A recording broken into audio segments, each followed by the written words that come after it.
Hey guys, in this video I'm going to show you how to fix the 181 error code inside of League of Legends. So let's get straight into the guide, and the first thing you are going to do is head over to your start menu and search for task manager. Here click on the task manager, and from here you just need to make sure that the League of Legends, the Riot Client or the Vanguard application is not running on your computer. So if you do see any references of either of these, then just go ahead and right click on this and just click on end task like this.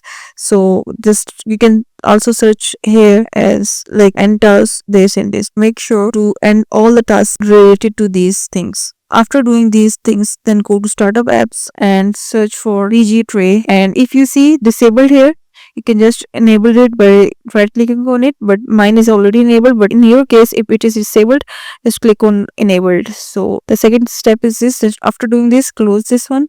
After that, come over to the start menu and search for run. Also you can type window plus R, and here in this click ms config and then click on OK, and then in this under the services tab, make sure to select the VGC here. As you can see the VGC here, just select this VGC and click on apply and then click on OK.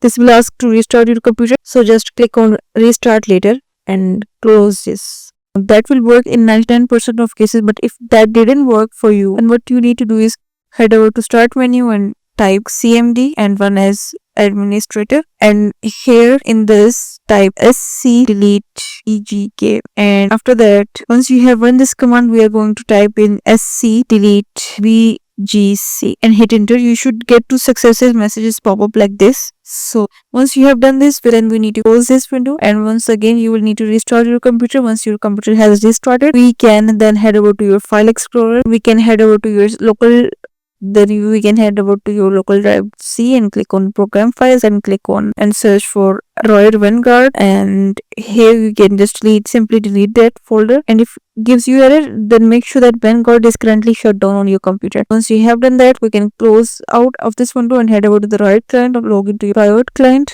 and under here you can click on install and it will install all the things together. So this is it. If you find this video helpful, please like and subscribe for more videos.